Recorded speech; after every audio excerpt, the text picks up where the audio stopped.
back to the NPTEL online course Tribal Studies in India, Interdisciplinary Perspectives and Approaches. We are going to do our lecture number 32 today, that is Tribes in Post-Colonial India, Constitution Making and the Role of Tribes. Now, in lecture number 31 and 32, we have taken a very broad historical sweep of what happened, what transpired during the making of the Constitution, and the kind of divergent positions that individuals, associations, political parties take on matters pertaining to tribal communities. Now, since this is on tribal communities, so basically we are only concentrating on tribals. Now, the same kind of contestations may also be relevant for other communities in India, whether it is women, whether it is religious minorities, whether it is on specific regions. So, therefore, you can draw a lot of parallels. That is what I intend to say. So, the making of the Constitution of India was also a very very important period. It was very intense, because there were these different members who actually were part of the making the Constituent Assembly, and in the Constituent Assembly debates they have actually put forward a lot of ideas which contradict or which contest and individuals coming from different regions, different backgrounds try to actually push their ideas, push some of the agendas that they have pertaining to specific region or specific communities. Now, in the context of tribal communities, one of the most important question, whether it is in mainland India or in northeastern part of India, is the question of autonomy. Now, autonomy pertains to what will happen to their political status, right? Since that tribals are distinct, they have their own traditions and customs, and in many times they are also vulnerable from being dominated by non-tribal communities. Now, the question of tribal autonomy or autonomy continues to resonate very deeply even in contemporary period. So, therefore, to really understand these tensions in the contemporary period, we really have to go back to the making of the Constitution, who actually played a role in terms of framing of the 5th and the 6th schedule. So, we have already done a bit about Jaipal Singh Munda, his contribution when it comes to the making of the Constitution, particularly pertaining to the 5th schedule. Now, in this lecture number 32, we are going to essentially focus on northeastern part of India, and in the northeastern part of India a different schedule was introduced that came to be known as the 6th schedule. Now, the 5th schedule essentially is for the mainland part of India. The 6th schedule essentially, which is in still force today, which is still in existence today, it was essentially meant for the northeastern part of India. And the 6th schedule is very important, because initially it was implemented only in today's the state of Meghalaya, Mizoram, but if you look at contemporary northeast India, you will see that the 6th schedule has been gradually extended to different parts of the states of northeast. For example, in Tripura, likewise in Assam, in the context of Karbi Anglong and the Bodoland Territorial Council, you will see that the 6th schedule did not actually stop with its enforcement in states like Meghalaya and Mizoram, but then more tribes continue to demand autonomy from the central government, and over a period of time some tribes actually have succeeded. So, therefore, it is really important to really understand what is its background, how it came about, and what is the role of tribal leaders or non-tribal leaders towards the making of this 6th schedule and its insertion in the Constitution of India. Now, like I said, in this lecture we will quickly try to understand the making of the 6th schedule. In the later part of the chapter, we will go further in depth in terms of trying to really understand the kind of provisions that are being given in the 5th and the 6th schedule. We will also compare and contrast the kind of provisions that are enshrined in the Constitution.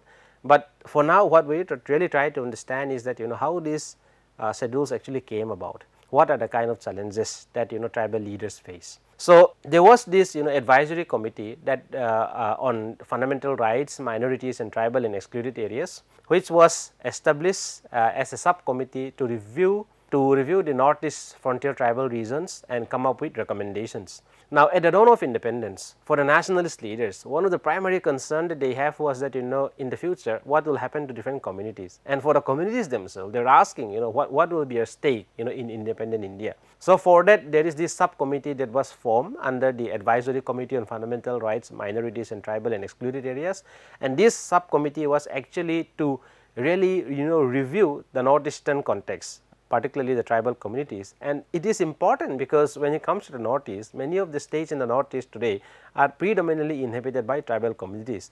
So, it is almost impossible to actually neglect and forget about this region. So, this committee, the subcommittee was headed by Gopinath Bordeloi and J.J.M. Nichols Roy, Rupnath Brahma and A.V. Thakkar, the anthropologists, the Gandhian anthropologists, they serve as members. Now, the committee, the primary agenda of the committee was very clear, to really to really understand the kind of aspirations that tribal communities in the Northeast have, and what kind of political provisions should be inserted in the Constitution of India that will actually grant some kind of promise to the tribal communities in the Northeast that their rights, their fears, their traditions, their cultures will be protected and preserved. Now, the committee took in the consideration of tribal and rural backwardness, threat to lands, customary rights, invasion from non-tribal and autonomy in the governance enjoyed, which would be threatened if the general laws would apply to these areas. As such, the committee by and large was more or less in favor of some form of political autonomy for the northeastern frontier regions. So, why is it that the committee have these recommendations in mind, that we need to actually enforce some kind of provincial autonomy for the northeastern tribals, essentially because if similar kind or if uniform laws are being passed and being introduced in the region, it will create a lot of, there is a potential that it will create even social unrest, it will create political unrest, and at the same time it will, because why will this happen? It will actually happen because the community will begin to feel a threat on their lands, right, their customary rights, and since many of these tribal communities are also demographically very small communities, there is this always fear of being outnumbered by non-tribal communities. Now, all of these factors actually can produce negative impact. So, for which the committee recommended that some form of provincial autonomy would actually help in reducing the fears and anxieties of tribal communities in the Northeast. However, despite this, there are a lot of oppositions against this, and like in the 5th schedule, there were a lot of people who were part of the Constituent Assembly who actually rise up in protest against the introduction or continuation of any form of provincial autonomy for the tribals. Now, again we have to go back to the Constituent Assembly debates, and during the Constituent Assembly debates there was this important discussion about the 6th schedule, whether or not it should remain permanent part of the Constitution. Now, when we talk about the 6th schedule, we are mostly talking in the context of the excluded areas, and time and again I have been saying that how the colonial policy of administrative isolation played a very important role in the foundation of the 5th and the 6th schedule, right. Particularly when one talks about the 6th schedule, it is important to know that these 6 schedules are areas which were formerly recognized or scheduled as excluded areas. One of them is the Lusai Hills, which is now Mizoram, and Khasi, Jaintia and Garo Hills, which is now Meghalaya, as well as Naga Hills, which is now Nagaland. A member of the assembly, A.V. Thakkar, believed that the system of autonomous district council should not be seen as something fixed, but as something that could change over time. He felt that the constitution should not create states within states forever. So, the idea that this autonomy should stay forever, the idea that they will be in existence forever is something that Thakkar says that it should not be like this. Some provincial autonomy can be given, but then it should not be like that tribes will enjoy this autonomy forever. So, at some point he believes that we need to ensure that some form of autonomy is given, but we also have to convey this message that these are not going to be in existence for eternity. So, Thakkar saw this system of self-governance as a temporary solution that could be updated or revised when needed. He emphasized that all constitutions and laws should have the flexibility to change with time. Now, so why did many anthropologists, why did many people who were not even part of tribal communities sympathize with the tribal populations? Essentially because they also have their own systems of governance. Now, if you look at many parts of India, you will see that many parts of Northeast India in particular, you will see that more or less all of them are recognized as tribes. Many communities are recognized as tribes, but you will also see that among these tribal communities there is a lot of internal differences, and these differences can also exist in terms of the political institutions.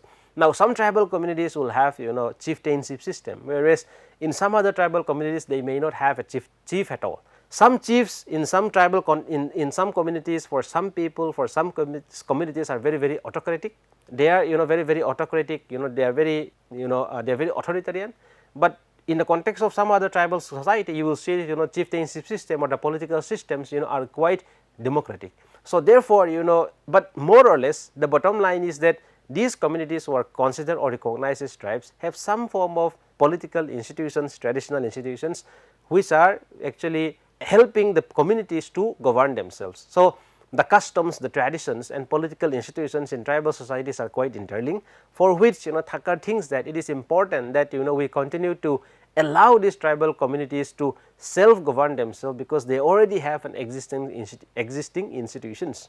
Now, but at the same time, there was this also strong apprehension, because we know that India was emerging out of 200 years of colonial rule, very barbaric colonial rule. Now, there was this apprehension particularly on the question of the sovereignty of the country, threat of foreign investment, because we have very hostile neighbors, China is there, Myanmar is there, Pakistan is there. So, and then East Bangladesh. So, during that time in the 1950s, it was East Pakistan, which which is currently which is now known as Bangladesh. Now, you will see that amidst all these hostile neighbors, one of the primary concern that nationalist leaders have also was the question of sovereignty, the territorial, the unity and territorial integrity of the country, or the potential foreign invasions, particularly when you have hostile neighbors like China, for instance. So therefore, many of the members therefore think that granting any form of provincial autonomy or special treatment to the region will not be in favor of the larger cause of the nation. So the apprehension therefore was that until the provincial government is not consented to it, one of the major obligations also came from people who are from the region itself. So it was not that people who are sitting in Delhi or elsewhere are outrightly opposing against this.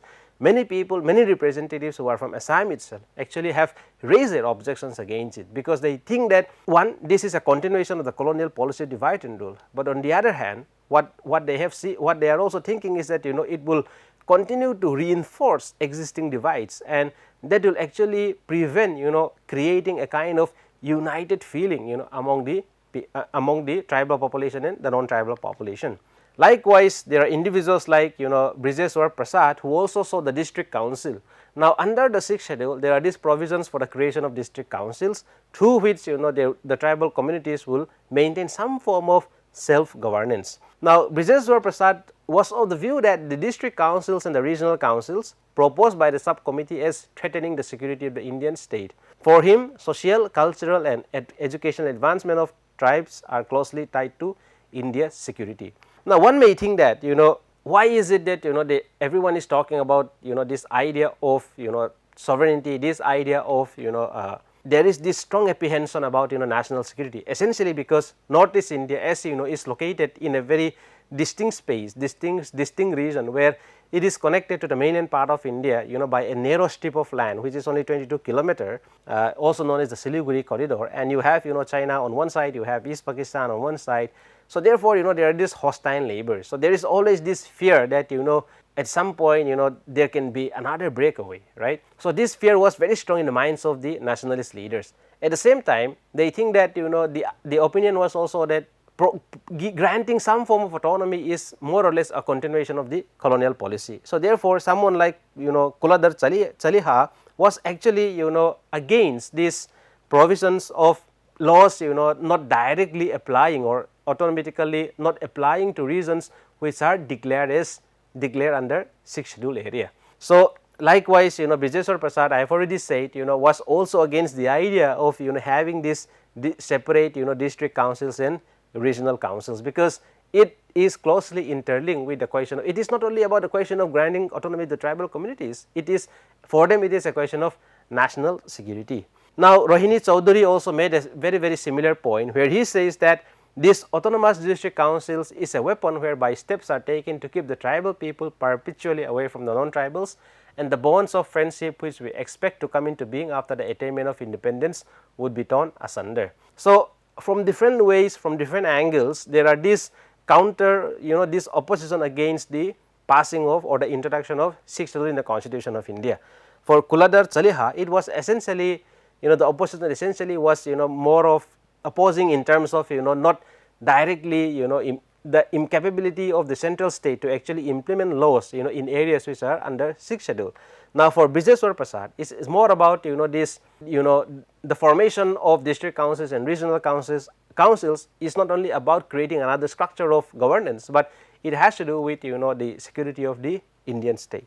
Now, for Rohini Chaudhary, it means that, if we are creating something like, district council and regional council under the 6th schedule, actually we are creating our own boundaries. So, which will actually put the tribal communities always away from the non-tribal communities, and there will be no feeling of, belonging between tribal communities and non-tribal communities, because they are not allowed to, interact, they are not allowed to socialize, they are not allowed to be in contact with one another. So, these are the kind of, arguments that were being given, in the Constituent Assembly. So, there are other voices, which actually counter these, these claims which are made, against the introduction of 6th schedule. One was, Bordoloi, who argued that scheduling the tribal areas and lesser control of governor over the affairs of tribes on the ground that the hill tribes are still aloof of the development in the mainstream society, and therefore should be excluded from the general laws and provided autonomy. Now, Gopinath Bordoloi, as you know, was the chairman of the sub-advisory committee. Now, he himself says that, tribal communities at some point, require some kind of, provincial autonomy, essentially because they are one culturally and, socially distinct, but at the same time they have been living, in isolation, they have been living in, some form of isolation from the larger mainstream society, and therefore it is important that, we do not actually impose these new laws and regulations on them. A blanket application of new laws and regulations would, would strike back, and this will not be good, particularly because we can potentially lose, tribal communities can lose their faith, in the Constitution of India. So, therefore, he thinks that, it is important that they be granted, some kind of autonomy. Likewise, J.J. Nichols Roy, who was a representative from Meghalaya and one of the most prominent figure, when it comes to the making of 6th schedule, was, he says that the first principle for bringing about a feeling of reconciliation between people who are estranged from one another is that one must place himself in the place of another. So, essentially, why did Nichols Roy say this?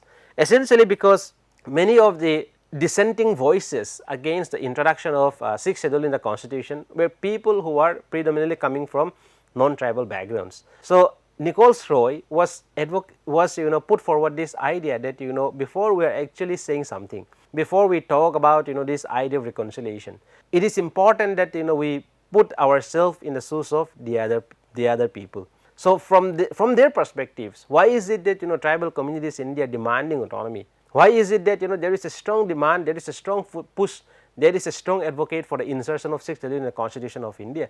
To really understand things, it is important that, all the members, according to Nichols Roy, put themselves in the shoes of the tribal populace and try to learn and see things from the perspective of the community. So, therefore, Nichols Roy argued that this forced integration of tribal populace with the non-tribal populace or the mainstream society is not at all desirable, and rather the promotion of higher mode of thinking and assimilation of higher culture is one of the way of societal advancement. So, therefore, Nichols Roy sees that, a blanket imposition of laws or a direct, push for a forceful push for integration and assimilation of tribal communities is going to be a very, very dangerous step. Now, to allay the fears of the Constituent Assembly members supporting the integration is a power solution approach, Jaipal Singh made a remark by saying that I am very optimistic about the future of Assam, particularly if the 6th schedule, even with all the shortcomings, is operated in a spirit of accommodation and in the real desire to serve the hill people of Assam as our compatriots and as people whom we want to come into our fold, as people whom we will not let go out of our fold and for whom we will make any amount of sacrifice so that they remain with us. So, there was this anxiety, there was this deep concern about, the security of the nation, right. Like I said, Northeast India is located in a very, very difficult geography, where it is surrounded by hostile neighbors, different nation states.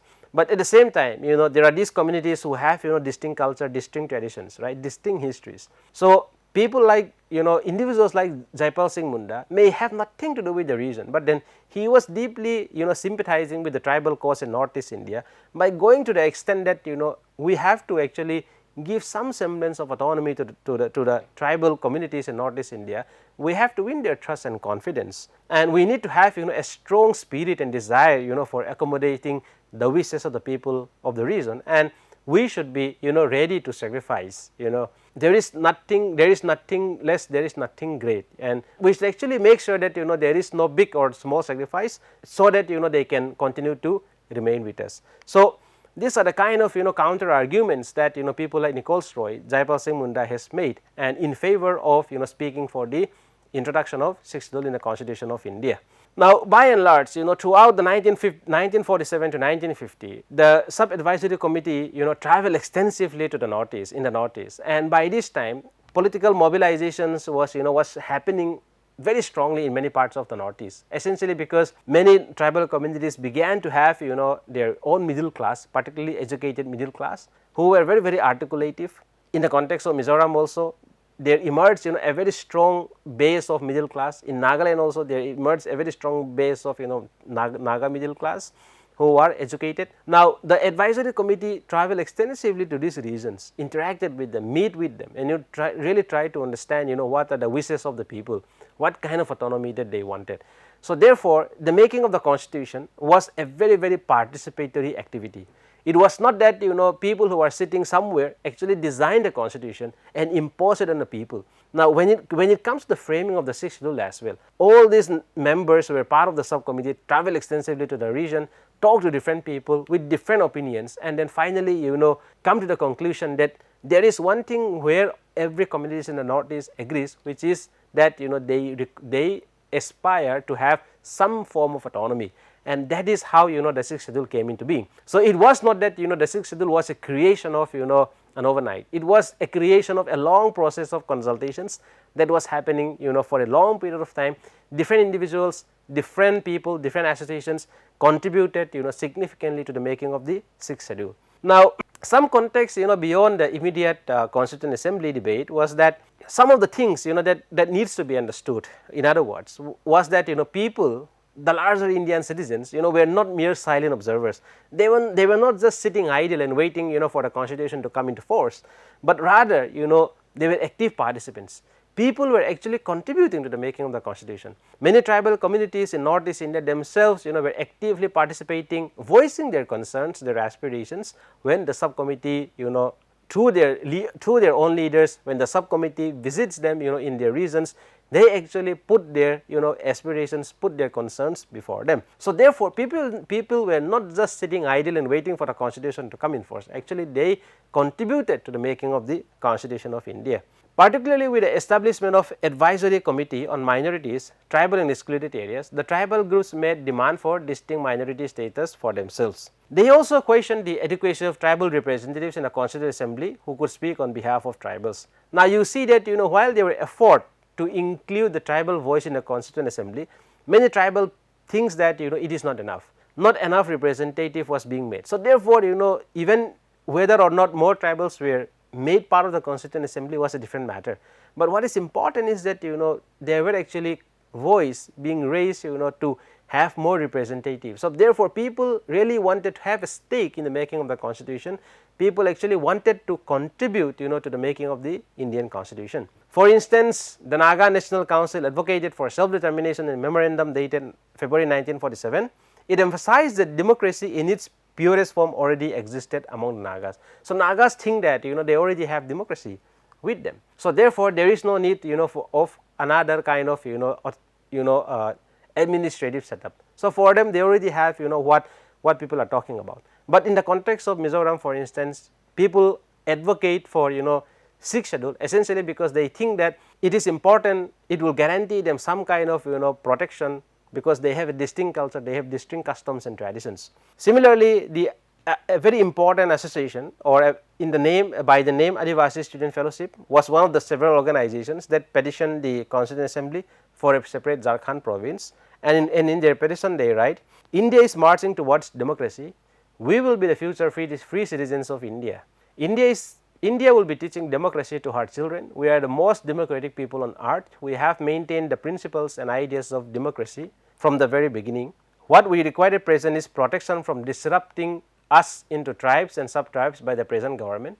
This tendency is solely meant to disrupt the democratic Adivasis. In order to keep our identity, our self-entirety and for self-determination, we demand a separate province constituting Chota Nagpur, Plateau and Santhal Parganas with areas as adjacent to it with Adivasi population. By this, we will be able to protect our culture, history, civilization and our very own existence for the service of India. We will be in the vanguard in the battlefield of India's freedom. So, these demands, what does these demands mean? These demands reflected tribal aspirations for political autonomy and recognition within independent India. Now, what I wanted to highlight here before I conclude my lecture is that many a times we think that the making of the constitution was a very elite educated affair, but what we see, the experience of tribals have indicated that many communities, ordinary people, laymen's, educated people equally contributed to the making of the constitution. And for communities like India, like tribal communities, many a times they do not figure when we are talking about laws, when we are talking about framing legislations. But again what we see from the insertion of 5th schedule and 6th schedule in the constitution is how the communities actually contributed and shaped the discourse, what kind of autonomy that they want, whether or not an exact replica of the aspirations may be included or not, that is a different matter. But the point is that they have been raising their concerns, they have been raising their voice, and today, even till today, we continue to see that fruits, in the sense that we see that the 5th schedule and the 6th schedule being inserted in the Constitution of India, and we see that over a period of time new amendments, different amendments have been introduced to actually strengthen existing laws and provisions pertaining to tribes. Thank you so much.